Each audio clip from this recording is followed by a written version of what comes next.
سەبارەت بە سەرەڵدانی قەیرانی سوتەمەنی لە عێراق بەڕێز دوورێت ئەنزی شارەزای ئابووری لە بەغداوە لەگەڵمانە. بەڕێز دوورێت سوپاس بۆ ئامادەبوونی بەڕێستان.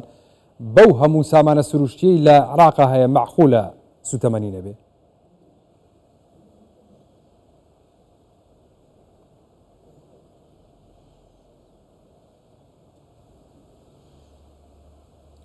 السلام عليكم، شكرا على الدعوة. بەڵێ زۆر سوپاس بوو. طبعا المشكلة ليس ڕاستیەکەی کێشەی عێراق تەنیا نەوت و بەرهەمە نەوتەکان نییە، المشكلة الأساسية لەوە گەورەترە کێشەی سێرەکی گەندەڵی کارگێڕیە بە تایبەتی لە بەرهەمە نەوتەکان و لە پاڵ ئەوەش خراپ پلاندانانە، چونکە لە ساڵی 2003 و 2004 و 5 من پێم وایە تاکو ئەم ساتەش ئەوەی ڕاگەیەندراوە یاخود بۆ هەر پارێزگایەکی عێراق هەر پازدە پارێزگاکەی عێراقە لە دەرەوەی هەرێمی کوردستان هەر یەکێ ئەم پاڵاوگەیەکیان هەیە و بۆ هەمویان پاڵاوگە ڕاگەیەندراوە یاخود کار دەستی پێکرد بۆ ئەوەی دروست بکرێ، بەڵام لە پڕێکدا کارکردن وەستا ئەوەی 4-5 ساڵ هیچ شتێکمان نەبینی. دواتر جارێکی دیکە هەوڵیاندا کار بکەنەوە لە بەسڕە چەندین جار هەوڵ دەرا 4-5 جار ڕاگەیەندرا، دواتر پڕەکەی کەم کراوە لە 500,000 بەرمیل کرا بە 300,000 تاکو ئێستاش ڕێکەوتنێک نەکراوە لەو بارەوە لە ناسڕە 300,000 بەرمیلیان بۆ دەرکرد 350,000 بەرمیل تاکو ئێستاش ڕێکەوتنی لەبەرەوە نەکرا و ئەوە ئێستا دەبیسترێکە پاڵاوگەیەک لە کووتێکێک لە نینەوە یەکێک لە ناسڕە و تاکو ئێستاش ویستومانە ئەوەی پاڵاوگەی بەسڕە چەندین لێکۆڵینەوە و قسەی لەسرە. ئەمە شکستی کارگێڕیە، شکستی کارگێڕیە، شکستی ئابوووریە لەلایەن ئەو کەسانەی کە دەسەڵاتیان بەدەستە و دەستیان بەسەر ئەم پرۆسەیەدا دەڕوە. بۆچی عێراق نەیتوانیوە ئاسایشی وزە بە خۆی دروست بکات، ئاسایشی سوتەمەنی دروست بکات؟ بۆ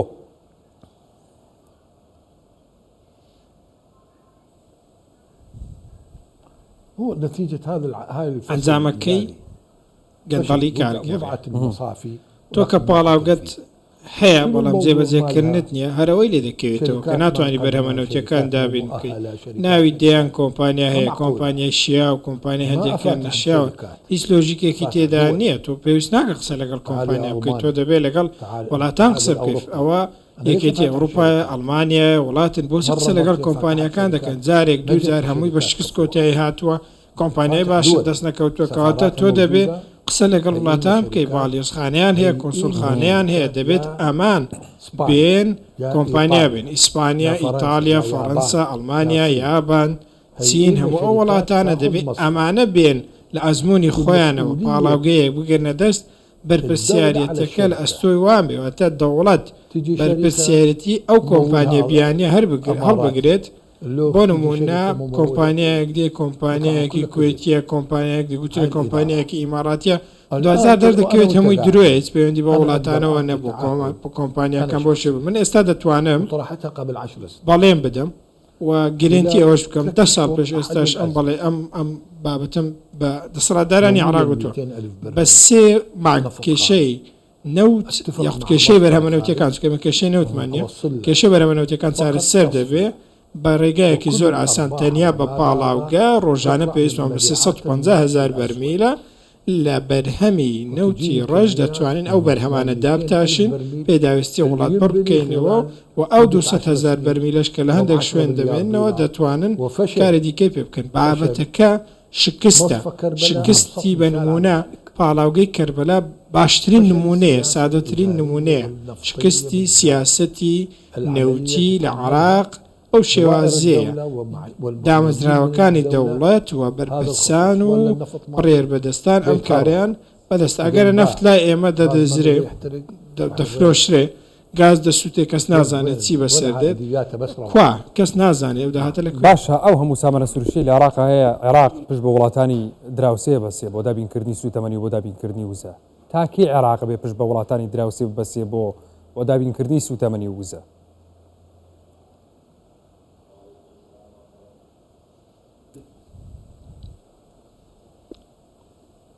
اي هاي نفس السبب.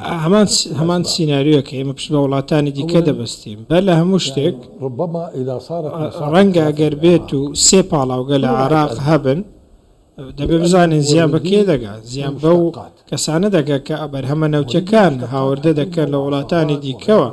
ئەمانە کۆمەڵێک باند و لایەنی دیکەن کە سوود لە بابەتەوە دەبینن بەرپرسن لە دابینکردنی بەرهەمە نەوتەکان بۆ دەوڵەت کەواتە بەر لە هەموو شتێک ئەمانە زیانیان پێدەگا وڵاتێکی دراوسەی ئێمە کە لە سەروی هەمویانەوە ئێرانە بەڕاستی زیانێکی زۆری پێدەکا بە نمونە لە هاوردەکردنی گاز لە هەموو حاڵەتێکدا ئێمە کێشەی کەمی گازمان هەیە لە بەرەمێنانی کارەبادا کەواتە ئاڵنگاری هەیە بەڵام لە ئاڵنگاری گەورەتر گەندەڵی کارگاریە هەندێک لایەن بە دیاریکراوی ڕێگە نادەن هیچ هاوڵاتیەک یاخود هیچ کۆمپانیایەک هیچ دەوڵەتێک هیچ ڕێکخراوێک بێنە نێو پڕۆسە و بواری ئامادەکردنی بەرهەمە نەوتەکان لەبەرەوەی ئەوان زیانیان پێدەگات و شتەکەیان بۆ خۆیان قۆڕخ کردووە هەموو ڕێککەوتنەکان لە ژێردەستی خۆیانەوە ڕێگە نادەن کەس بێتێنەوە بابەتەوە بۆیە ئەگەر پاڵاوگەیەک دووسیان لە عێراق بکرێتەوە ئەوانە زیانیان پێدەگات ئەمانە گەورەترین ئاڵنگاری و گەورەترین کێشەکە لە خودی نەوەدانیە عێراق نەوتی زۆرە بەڵام کێشەکە لەم بابەتەیە کێشەکە قۆڕخکاریە لایەن دەسەڵاتدارە کێشە لە هاوڵاتیان نییە زۆر باشە ینی نەبوونی سوتەمەنی تا چەندە دۆخی خزمەت گوزارەکانی لە عێراقا لە ئاستێکی بەرزەوە دابەزاندووە ینی خزمەت گوزارەکان نیە لە کارەبایە لە سوتەمەنیە بۆ ئۆتۆمبیل بەگشتی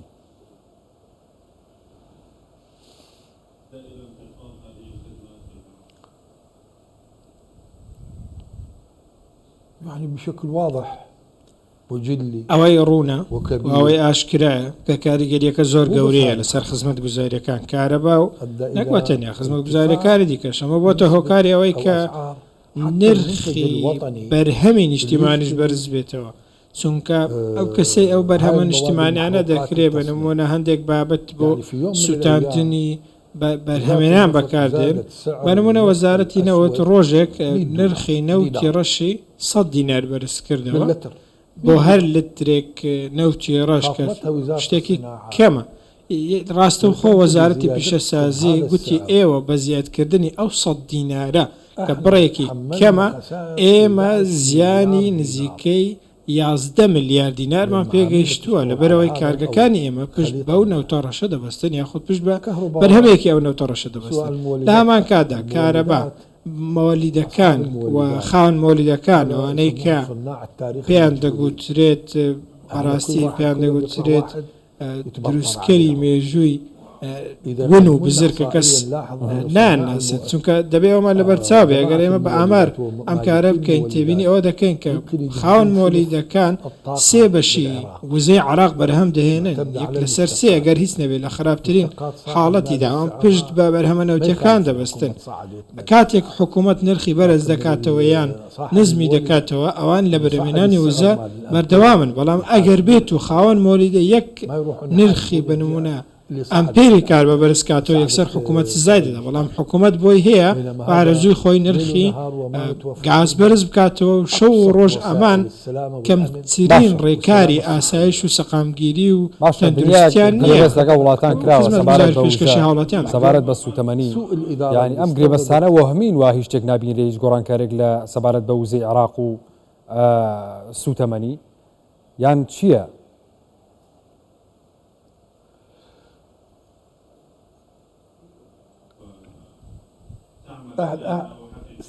أستاذ العزيز أولا سەبارەت بە ڕێککەوتنەکان بەر لە هەموو شتێک شایستەکان و تەرخانکراوەکانی وەزارەتی کارەبا لە لۆژیک بەدەرن لەبەرەوەی گەلێک زۆر بۆیە دەبێت بزانین ئەوەی وەزارەتی کارەبا کردوێتی وەهمی بووە هەموو ئەو کارانەی ئەوان بانگەشەی دەکەن زۆر وەهمین تارخانکراوەکانی وەزارەتی کارەبا 1 تریلیۆن دیناری تێپەڕاندووە ئەگەر لە سفرەوە دەستیان بەکار کردبووە ئێمە دەبووە ئێستا کارەبامان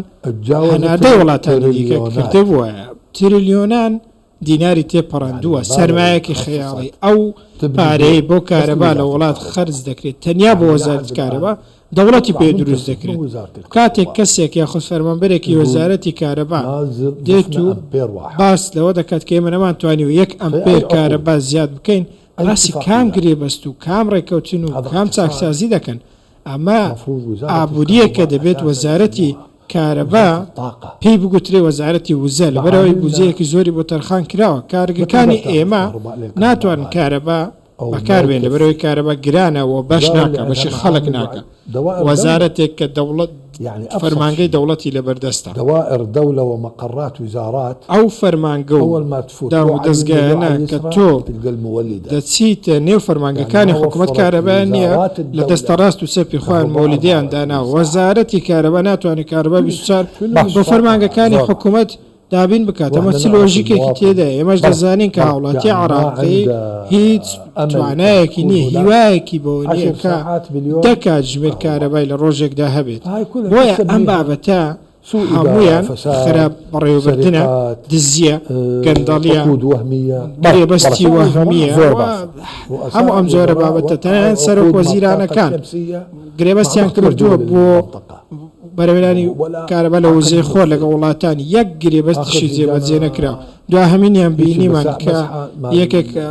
هاتووە ئەوەی کە دەڵێ ئێمە لە ئاو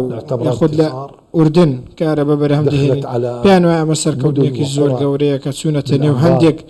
گوندی زۆر بچووکی نێو ئەنبار کە دەکرێت 1 مۆلیدەی گەورە 24 کاتژمێر کارەبایان بۆ دابین بکات ئەمە کاری کارەبا ئەمێ ئامادەکردنی کارەبا ئەمێ بەرەمێنان کە 45 میلیۆن هاوڵاتی تەبێت تۆ بتێ 24 کاتژمێر کارەبایان پێ بدەیت شکستێکی زۆر گەورەیە شکستێکی بێوێنەیە هیچ لۆژیکی تێدا نیە بەڕێز قدم أسباب فشل زۆر عدم باش بناء مصفى وأسباب فشل عدم زيادة الطاقة الإنتاجية الكهرباء بەڵێ بەڕێز درۆیت ئەنزی شارەزای ئابووری لە بەغداوە لەگەڵ مابووی سوپاس بۆ ئامادەبوونی بەڕێستان بەخێر بێت.